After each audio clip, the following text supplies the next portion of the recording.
Tonight, folks, you'll notice the absence of our normal lead-in music.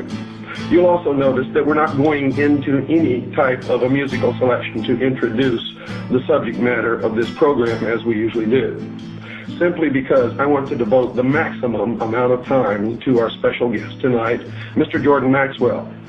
Now, I never met Jordan Maxwell in my life until today. I don't really know him personally. I have been introduced to him circuitously through a bevy of my own personal friends, whom after listening to my lectures, after reading my book, realized that Mr. Jordan Maxwell and I have quite a bit in common. And they prompted me, pushed me, you might say, to meet with this gentleman. And I guess that you had the same treatment on your end, didn't you, Jordan? I certainly did, yes.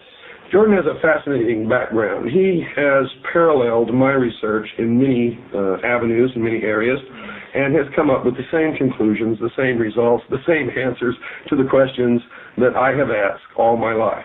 And tonight we're going to be talking about the answers that he has come up with. But first I'm going to ask him to introduce himself to our listening audience.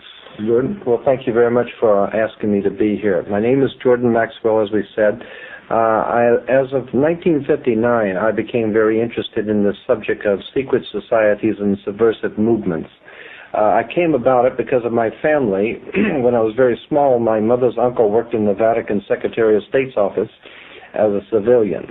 And on occasions when he would come back to home to visit, back to this country, he would sit and talk for hours about the intrigue going on throughout the world, behind the scenes of religion and politics and all the nefarious plans that are being fomented by governments and religion, and I became fascinated with this subject. Since then, I have, as I said, since 1959, I have really delved into the subject myself, and I find the more that you find out about this subject, the more you know how much you don't know, because it is an enormous subject that takes in not only the fraternal orders, the secret societies of Freemasonry, the occult societies going back into the most ancient world, going back to pre-Sumerian, and those symbols and emblems which were used in the ancient world are now even being used in our world, our modern-day world, and we don't even realize it. As a matter of fact, things like the oil companies, the automotive companies, the cigarette companies, use symbols and emblems, and of course in government, national institutions, educational institutions. Our world is filled with symbols. And symbols are like the letters of the alphabet. If you put enough of them together, they spell a word. And you put a lot of them together, and they tell you a story. The story I am talking about is the secret societies and occult orders that go all the way back into the ancient world, and I believe, and it's my opinion, that they are still in operation today behind our major religions and major governmental agencies. The symbols and emblems you can see with your own eyes and do some research, and you'll find that they go back into the ancient world. Now, we like to talk about that there's a separation of church and state in America. The fact of the matter is no such separation exists. There is a very direct connection between the religious establishment in this country and the political establishment. And as you probably well know, has always been the case. All the way back to the pre-Sumerians, the king was always the mediator between God and man, as well as being head of the temple state. The pharaohs, of course, of Egypt perfected this so that they were both gods and mortals who were ruling the state. The Caesars picked up on this, of course, and it's come down through the ages. And even in our country of America today, we have a direct connection between church and state. And let me draw your attention to this, make you an example here. Churches, when you go into most churches, you will find that there are like 3 tiers high, and then the altar sits on the top tier. The same is true in a courtroom. You go into a courtroom, and you'll see that the bench sits on 3 tiers high, and the 3 tiers high has been traced in the reference works of Freemasonry to the first 3 degrees of Freemasonry. That's correct. Yes, and so then you have the priest who comes out, the clergy who comes out with the long robe, and incidentally the reason why clergy always wear long robes is because it's a female garment, and it represents the feminine connection with God, and that's why clergy wear a long robe. It also has to do with when the clergy wears the long robe. The judge, when the judge comes out, he wears the same long black robe. It's the same black robe that you wear when you graduate from university or high school. The black robe is a very important symbol. It has to do with a very ancient cult called the Saturnalian cult, going back into the ancient Semitic world, the worship of Saturn. Black was a color attributed to Saturn, and even today in Islam, in Mecca, in Saudi Arabia, you have this square of Mecca within the magic circle, or within the Masonic circle, and Mecca is black, and it's draped in a black robe. And so this is a world fraternity of secret societies that use the same symbols. But let me get back to the government, the courtroom, and the church. When you're sitting at a church, you of course are looking up onto the altar, and the priest is looking down on you. There is always a fence in the church, and then there's a gate, and only the priest can go through the gate to enter the altar. The same thing is true in a court. There is the fence, and there's the gate, and only the attorneys can go through, and they're called the logos, and they go through and talk to the judge for you. And of course the judge is sitting 3 tiers high, so he can look down on you, and you look up to him. The same symbols which are used in religion are used in political circles. And I am saying, it's my opinion, that what we have in America is a religio-political economic scheme based on a very ancient secret societies and fraternal orders. And until such time as we understand that concept, that things just don't happen. I mean, what was it? Franklin Roosevelt even said, anything that happens in politics, it was planned that way. And until such time as you understand that things are planned in politics, and that there is a rhyme and a reason to things, we're never going to get to the bottom of this. A classic example of what I'm talking about is we here in this country, we hear politicians, the president and the local leaders saying that they can't seem to get a handle on the crime problem, the drug problem, all of the different problems that are facing us as a people, and they just can't seem to get a handle on these things. However, if you put a wrong comma on your income tax, they can get a hold on you. And if you go into the Amazon jungles, they'll follow you, and they will find you. And it may take a while, but they'll spend millions, and they will find you. And they will bring you back here, and they will deal with you in public to show the rest of the people that you can mess around with other people, but you don't mess with the money and the government, okay? So the point I'm making is that if they cannot seem to get a hold on crime, but they can get a hold on you, the question should be asked, how is it that a country 50 years ago, which was a lot less sophisticated, got a hold on Adolf Hitler, and he had a standing army all over the world. They can get a hold on the Soviet national economy and destroy peoples and nations all around the world. They can get a hold on anybody they want, except for the drug trade, except for the crime. And I'm saying that the crime and the drug trade in this country are purposely allowed to exist, and in certain cases even promoted. Because according to the ancient cults of the ancient world, there was a term that has come down to us, and many Freemasons in the audience will readily remember this. According to the ancient cults, there was something called ordo ab chaos in Latin, which meant order out of chaos. Right. So the idea was that if you can create enough chaos, that the people will be sufficiently frightened and will give to you the power and the political power to bring back law and order. Now, there was a television comedy program many years ago called Get Smart. And when people tell you to get smart, it's implying that you're missing something here. All right, Get Smart.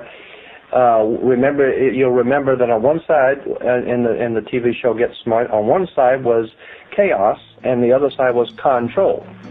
And I'm saying that's exactly how you get control, by causing chaos. The idea is that if you're going to pull a scam on somebody, you're going to pick somebody's pocket or something, you always have a diversion. You do something to draw the person's attention while you're picking his pocket. If you're going to break out of a prison, you always have the gang fight down at the far end while the guys are crawling out the hole on the other end. The idea is you set up a diversion, you cause chaos, and out of that you can get control, because people will sufficiently frighten people, will give you the power to put down these these problems. Now Adolf Hitler did this, and he worked it perfectly, and it works. A lot of people are wondering, why is it that the German people would have ever allowed Hitler to do what he did? Hitler was elected to office because of the chaos that he was doing. He was causing the chaos. The people came sufficiently frightened, and so they had give him the political power to put down the trouble, because they knew he was the only guy that could put down the problems, because he was the one that was causing it.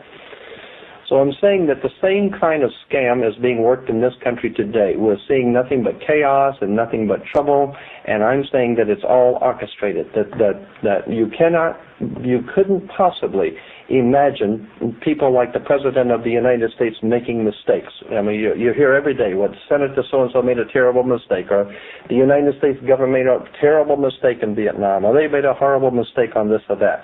This country don't make mistakes.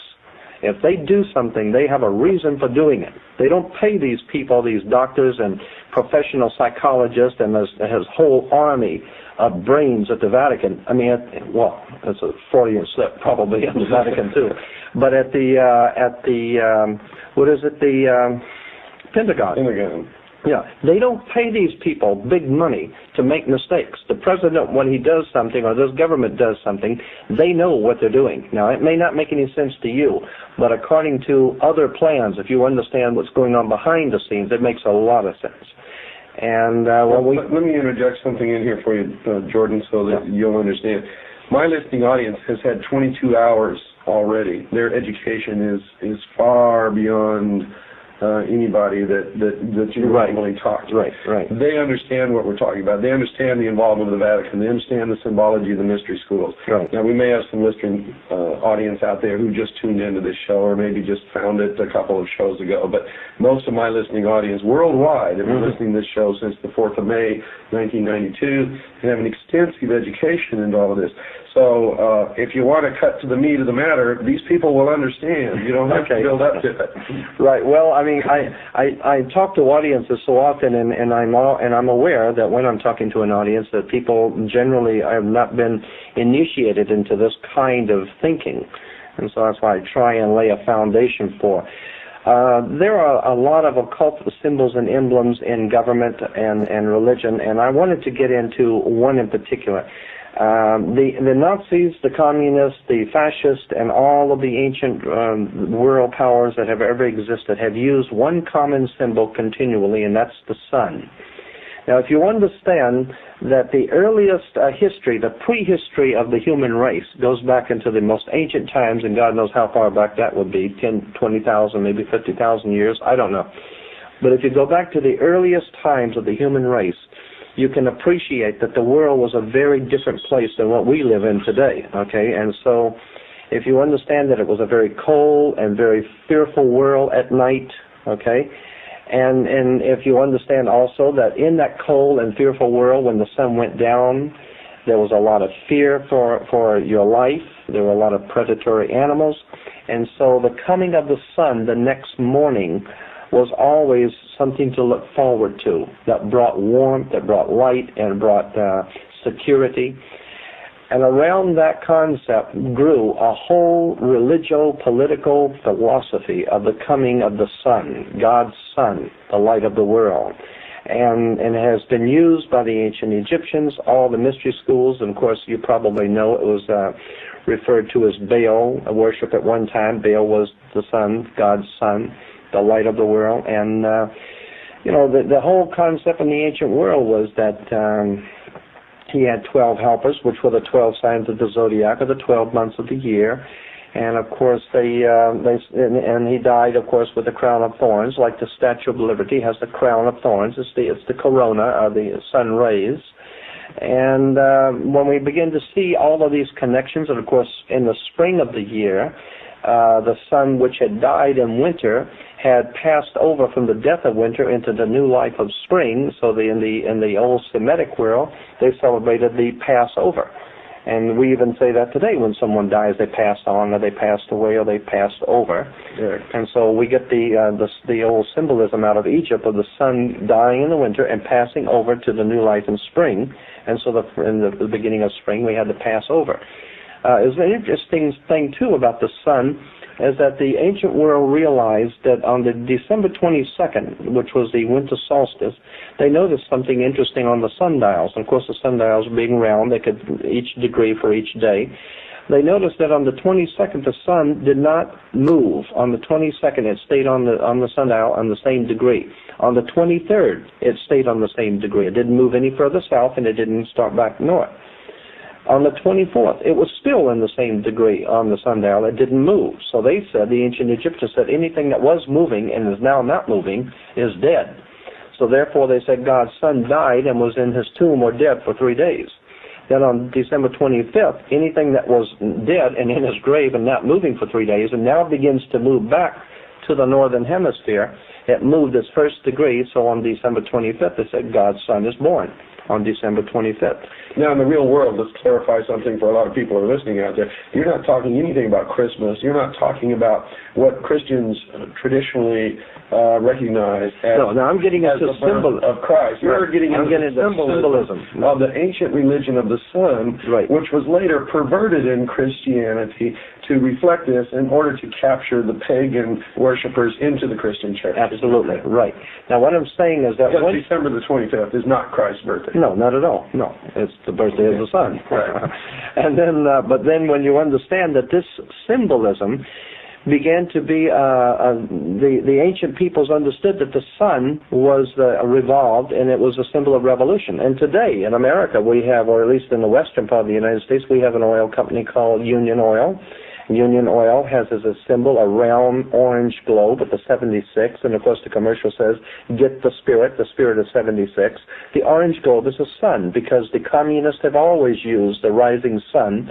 If you recall, on the Soviet National Coat of Arms, is the rising sun that's bringing the dawn of a new day. And the symbology of 76 plugs it into the 76, and the 13, 76 is 13. Right, and the order of the trapezoid. And if you figure out the formula of the ancient religion, which says, as above, so below, the creation of this country in 1776 was guaranteed to bring into the world the new man, the illumined man, 3 degrees of 6x are 666. Right.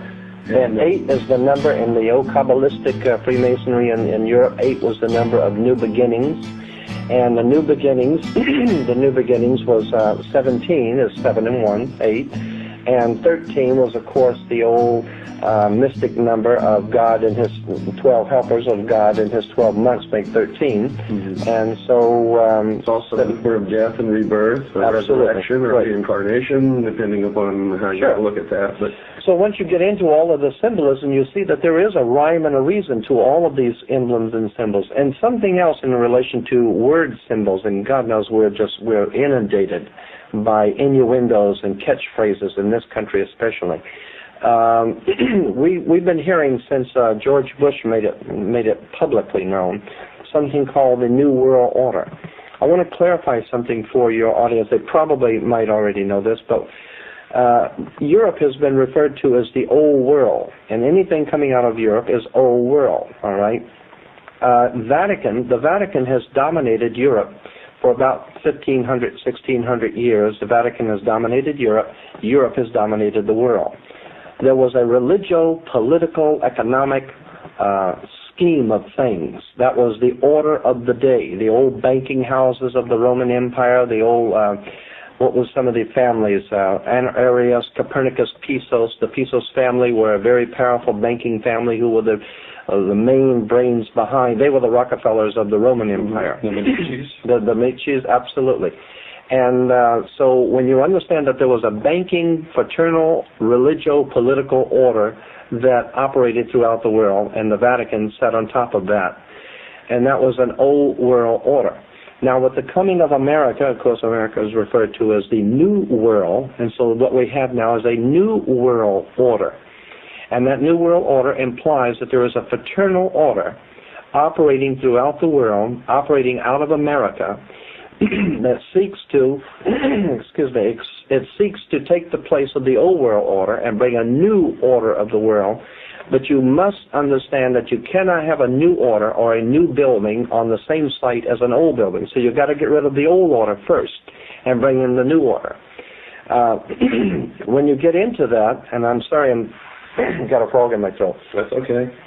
When you get into that, you get into the symbolism Steven Spielberg and George Lucas bring out about Indiana Jones and the Last Crusade, and of course you can't understand the Last Crusade if you don't understand the First Crusade, right?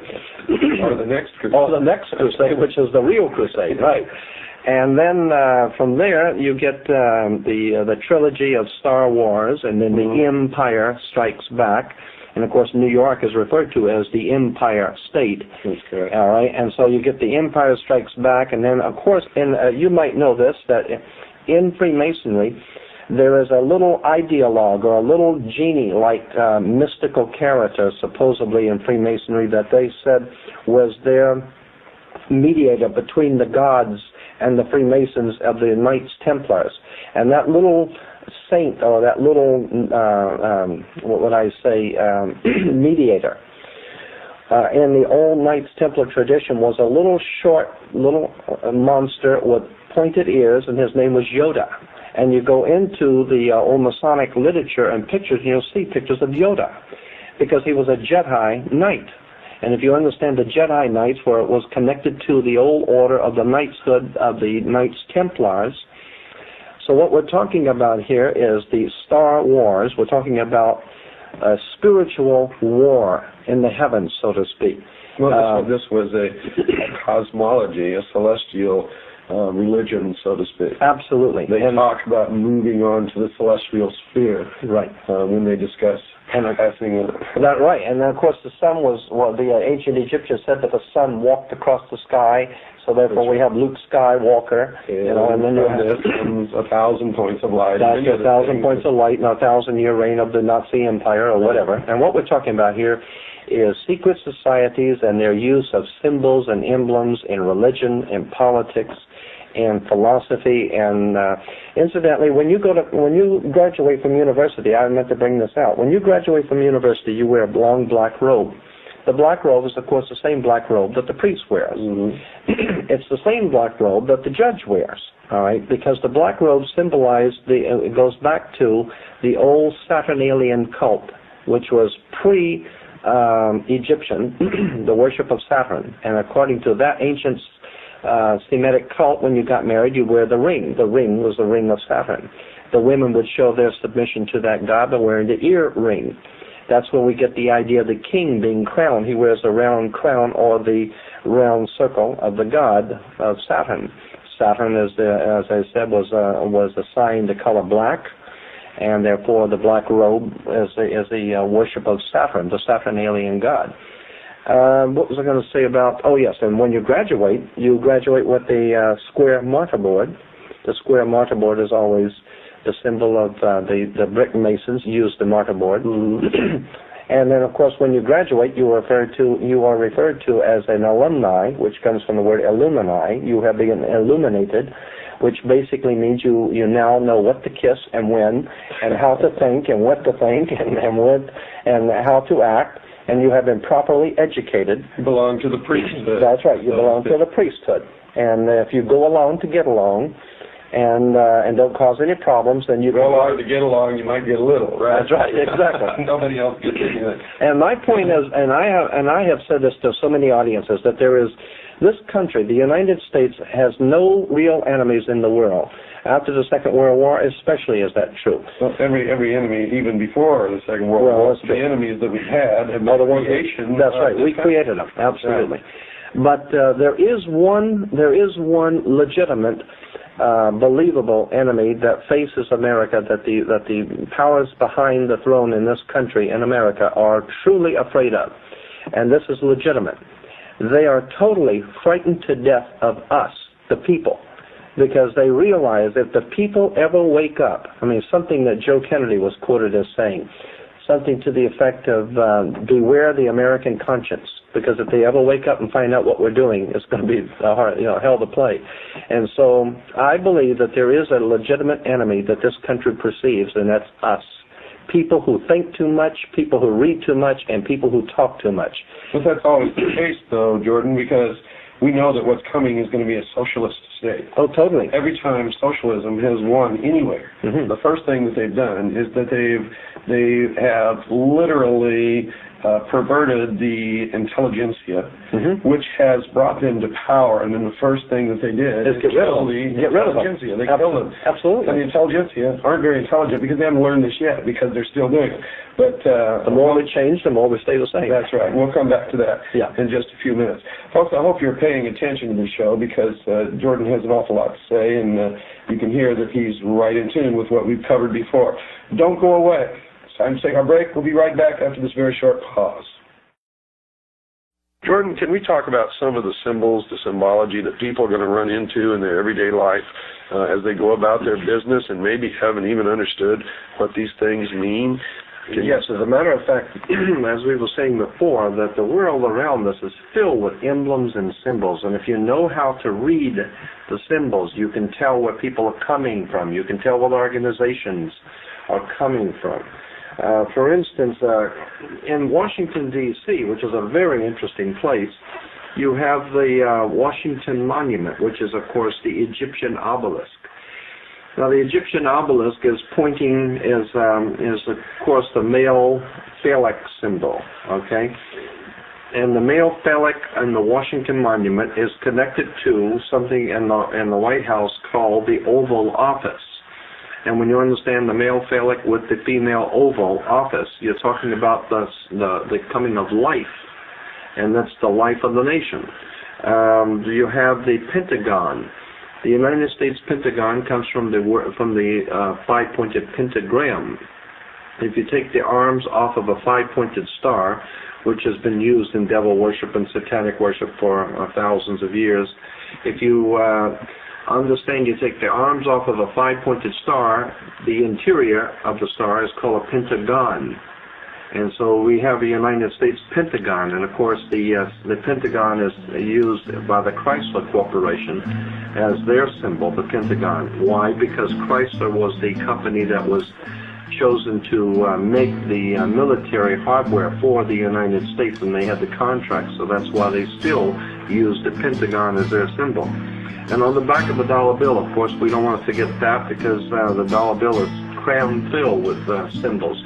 And Roosevelt, Franklin Delano Roosevelt, said that the reason why it was all these symbols were put on a $1 bill is because he figured that all over the world, people, no matter how poor you were, you would have in your hand the almighty dollar. And if you have in your hand the $1 bill, then you have in your hand all of the symbolism of the secret societies and the occult orders. Of course, on the left-hand side of the back of the dollar bill, you have the pyramid. Now, you got to ask yourself, why would you have an Egyptian pyramid on an American dollar bill? And then you will see the letters Annuit Coeptus over the top of the pyramid. Annuit Coeptus in Latin means our enterprise is now a success. God has favored our enterprise. The enterprise, of course, is on the banner beneath the pyramid, which is Novus Ordo Seclorum, which is the new order of the world, new order of seclorum, and that's where we get the word secular, anything that's worldly. So now we're talking about a new world order on the bottom of the pyramid.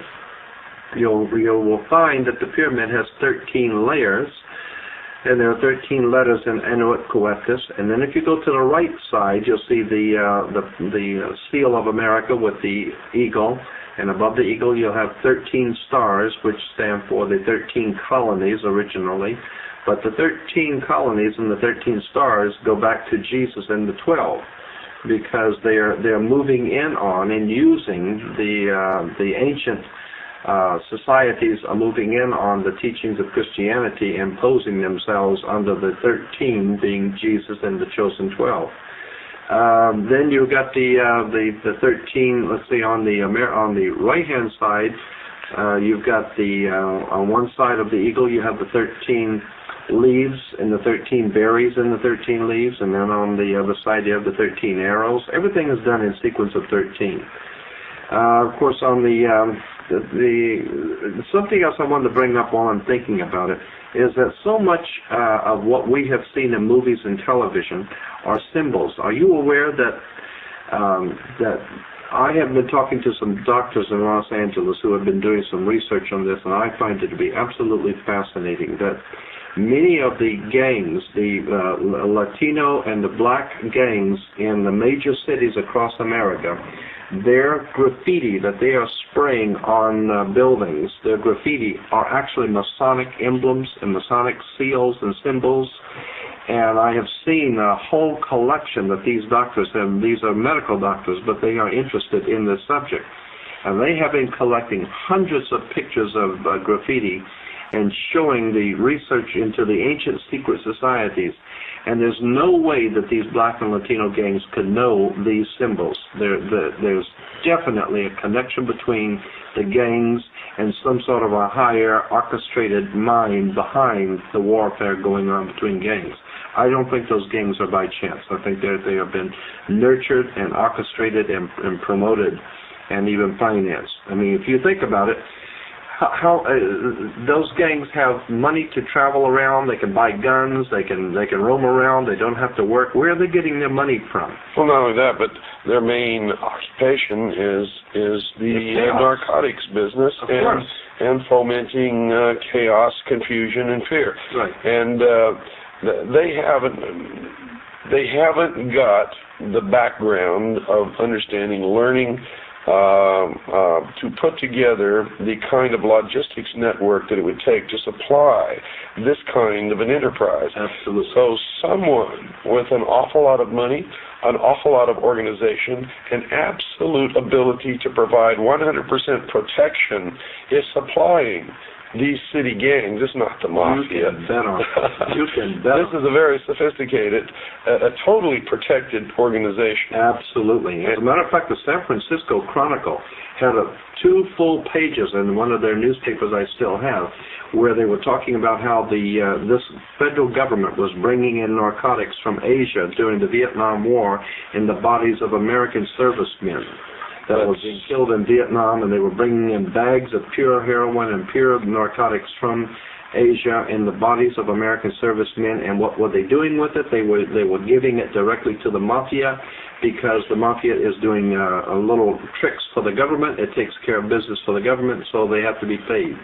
Well, let's clarify one thing here. It's not the government. It is these secret societies who are operating behind our government. That's correct, exactly. And behind the veil of national security. Yep. And I might remind you that back in history, when Albert Pike and Giuseppe Mazzini were corresponding and were setting up the core foundation of the Illuminati within Freemasonry, both in their respective countries, and at that time, of course, Albert Pike was the Grand Commander of Freemasonry throughout the world, and Giuseppe Mazzini was his counterpart in Europe on a lower level. It was Giuseppe Mazzini who created and fostered and gave the charter to what is now known as the Mafia. That's right. La Cosa Nostra was Mazzini. That's the correct. Masonic order. That is no doubt about it.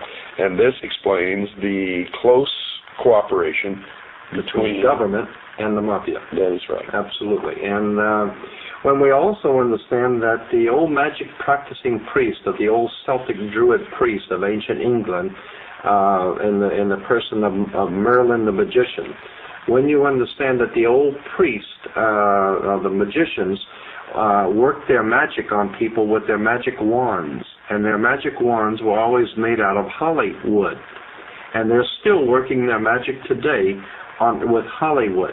If you understand how we are being manipulated, we're being programmed, Hollywood is nothing more than an instrument in the hands of the secret societies. And in Los Angeles, anyone who knows anything about the motion picture industry knows that the real bosses are in New York and back east. Nobody makes any decisions here in Los Angeles. Those decisions are made by some very powerful people behind the scenes in New York and upstate New York.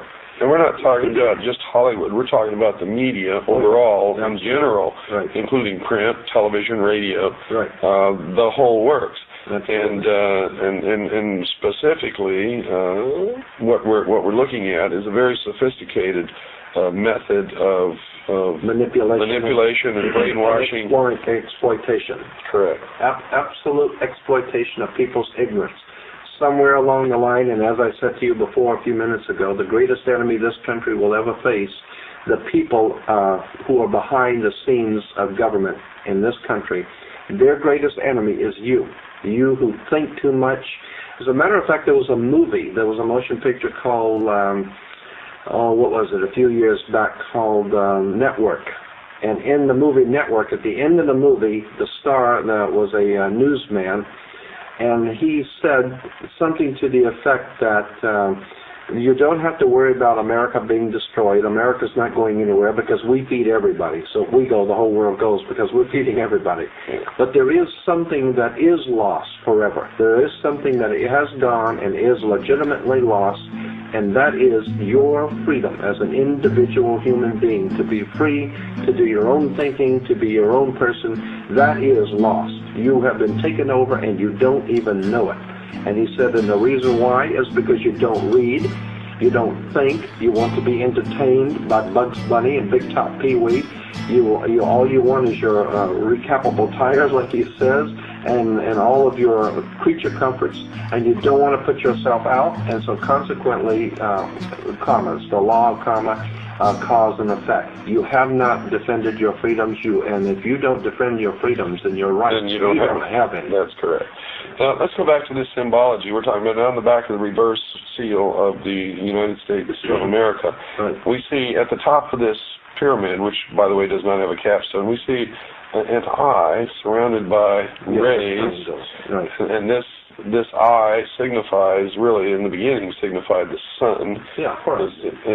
And the god of the sun. That's correct. And we see that same symbol as the insignia for CBS. Mm-hmm. CBS eye. That's right. And we also see in the NBC peacock a tail, and each feather of the tail has an eye on it.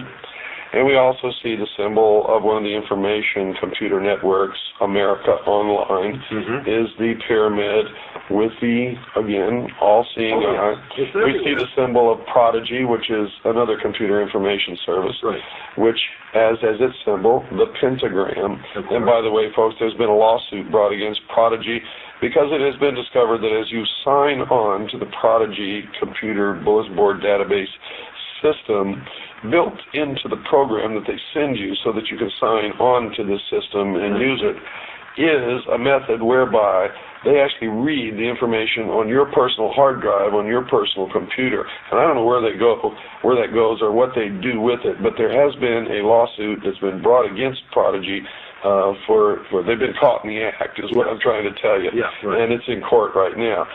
We'll let you know how that's resolved and what happens. But I will tell you, if you're signing on to some of these national computer information database systems, there's a good chance that you're the one that's being that is being computerized, probed for information, while you think that you're probing them for information. It's actually the other way around, and it's set up intentionally that way. I had an interesting conversation with a very high-ranking rabbi in America about 3 or 4 years ago. And he had written a book, and I was very interested in it, about symbolism, or occult symbolism in America. And some of the interesting things he brought out was the movie Frankenstein. If you break the word down, Frankenstein, and it goes back to Jacob Frank. And Jacob Frank in Europe was one of the leading members of the Illuminati in Europe. And the idea was that in the old movie, Boris Karloff comes out and tells you, in the old original 1933 movie of Frankenstein, he comes out and says that this is a story about a old mad scientist at Bavarian University of Ingolstadt. And he has put together all of these nefarious pieces and created a monster. And that's what Frankenstein meant. And the rabbi was bringing out that all this story of Frankenstein is that the Bavarian professor Adam Weishaupt had put together a Frankenstein monster to frighten the world. And what he did is he used different people and put them together, the different pieces, into a monster. And so Hollywood has known these stories. Hollywood is totally aware of all of these symbolism that's behind these stories. And so I'm saying there's no way we are going to remain a free people without facing the facts that it's an educated electorate. We love to go around talking about how we have the right to elect. Boy, in America, we have the right to elect, but we don't have the right to select. That's what the problem is. So without education, without knowledge and understanding, which comes from many hours of study and listening and understanding and researching on your own, we're not going to remain a free people. And that's really the key, is not to believe anything that you hear from anyone, including me, including you, absolutely, including their own mother. People have got to learn to start digging up and researching and studying. All on their own. Absolutely. And then you will make it your own. Then you will finally see how we have been had as a people. And believe me, we are in serious trouble because the secret societies, even the Masonic orders today, when I have asked these Freemasons, who is it that is actually running your organization, they will tell you that they have a name for them they call the hidden masters. The hidden supervisors. The hidden supervisors, the hidden masters. And it's always 9. Right. And that goes back to the legend of the beginning of the Order of the Rose and Cross, and Hiram Abiff, and the whole works, all the way back into history, that there is a round table of 9 somewhere who is guiding all the machinations of the secret societies leading to a one-world government. Now, I don't know if these 9 people really exist. It doesn't matter. That's exactly right. It doesn't matter. But what we do know is that it is organized, it is orchestrated, and there is a method to the madness. And it may not make any sense to you because you don't know what's going on.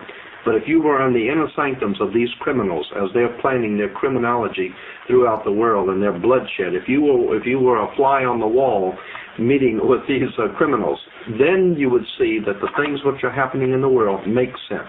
That's correct. And also, one of the methods that they manipulate us is to turn us against each other. Absolutely. Racism is a form of this. Yes. Getting different religions to fight against each other is a form of this. But that's a protection to them. As long as you're out fighting somebody else, you're not joining forces to uncover them. It's part of the distraction, the illusion, so that we're not looking in the right corner to see the cockroaches doing the real damage. Absolutely. When they crawl out from under the sink at midnight. And that's a very good analogy, because that's just what they are, the cockroaches. And as a matter of fact, they have symbolism in words, as I said, and I want to throw this one at you. In California, we have something called the criminal justice system.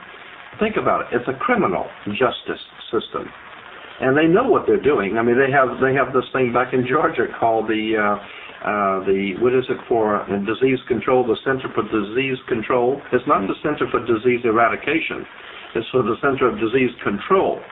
The way that we have grown up in this country, accepting symbols, emblems, words, institutions, government symbols, we need to educate ourselves that there is a whole world of knowledge there that we have not been privy to know. Well, their concept of us, meaning the normal, everyday, and I consider myself to be in that category. Right.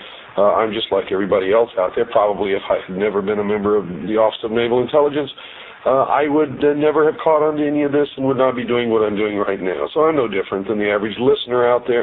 It's just that one day I woke up, looked myself in the mirror and said, Bill, you've been stupid for all of your life. I'm not going to be stupid anymore. Now I've got to do something smart. I've got to wise up. And that's really the only thing that separates me from most other people. So, but their concept of us is that we're like animals, like cattle, that we don't have any intelligence. Precisely. That's why they say that our offspring are kids. And we have kids. And they rub it in our face. Absolutely. They rub our nose in it. And we go around saying that we have kids.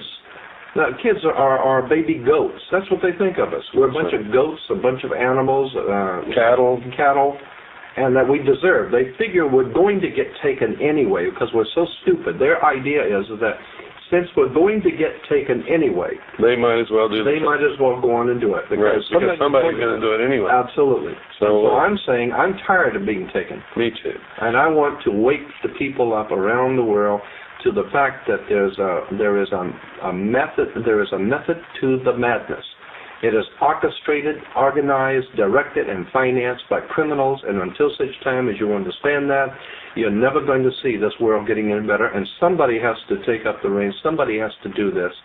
And we're putting our lives on the line by doing this, but at this point, I don't care anymore. All I want is to see this master conspiracy uncovered. I'd like to see all of this stuff uncovered for the first time, And that's exactly what the people behind our government do not want. They don't want the people to wake up. That's why they give you plenty of liquor stores, make sure you got plenty of booze and plenty of alcohol and plenty of entertainment. And plenty of dope and plenty of football games. Right. And this is all the concept of the old Roman circus. That's it. When the emperor didn't want you to see what he was doing, he would give you bread and circuses. Entertainment. That's right. Wine and on your way out. So, folks, I'm going to quote from Chapter 1 of my book, Behold a Pale Horse. I want you to remember this because this is their philosophy. A nation or world of people who will not use their intelligence are no better than animals who do not have intelligence, and such people are beasts of burden and stakes on the table by choice and consent.